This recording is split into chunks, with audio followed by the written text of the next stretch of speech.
Hello. അപ്പോൾ ഇന്ന് ഞാൻ വന്നിട്ടുള്ളത് എൻ്റെ ഒരു ഡേ കാണിക്കാനാണ് കേട്ടോ. അന്ന് ക്ലാസ്സുള്ള ദിവസമാണ്. അന്ന് എനിക്കൊരു ഓർഡർ തന്നിട്ടുണ്ടായിരുന്നു എൻ്റെ ഒരു ഫ്രണ്ട്.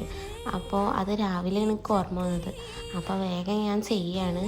മിനി ഫ്രെയിമാണ്. ഇതിനെ പറ്റിയിട്ട് എന്തെങ്കിലും ഡീറ്റെയിൽസ് അറിയണം എന്നുണ്ടെങ്കിൽ ഞാൻ എൻ്റെ ഇൻസ്റ്റയുടെ ID അടിഞ്ഞു കൊടുക്കുക. അതിലേക്കൊന്ന് DM ചെയ്താൽ മതി. ഞാൻ അതിനെ പറ്റിയിട്ട് പറഞ്ഞു തരാം കേട്ടോ. അങ്ങനെ അതൊക്കെ ചടപടേ ചെയ്തിട്ട് ക്ലാസ്സിലേക്കുള്ള ഒരുക്കങ്ങളൊക്കെ ചെയ്തു. ക്ലാസ്സിൽ ചെന്നപ്പോൾ അവിടെ ഉള്ളവരെല്ലാവരും ഓരോരോ പണിയിലായിരുന്നു കേട്ടോ. വെട്ടുന്നവരും മടിക്കുന്നവരും അങ്ങനെ ഓരോരോ പണിയിലായിരുന്നു. അത് ഞങ്ങൾ ഫ്രണ്ട്സ് എല്ലാവരും കൂടിയിട്ട് ഒരു ഗുണാക്കേവ് പറഞ്ഞിട്ടുള്ള ഒരു സ്പോട്ട് വന്നിട്ടുണ്ട് കേട്ടോ. അവിടേക്ക് കാണാൻ പോകാമെന്നൊക്കെ പ്ലാൻ ഇട്ടിരുന്നായിരുന്നു. പക്ഷെ അവിടെ 4:30ക്കാണ് ഓപ്പണിങ്. നേരം വൈകുന്നുള്ള കാരണത്താൽ ഞങ്ങൾ ജ്യൂസ് കുടിക്കാൻ പ്ലാനിട്ട് എന്നിട്ട് ജ്യൂസൊക്കെ കുടിച്ച് അവിടെ നല്ല പാട്ടൊക്കെ വെച്ച് നിന്നിട്ടുണ്ടായിരുന്നു. നേരെ വീട്ടിലേക്ക് വിട്ടു.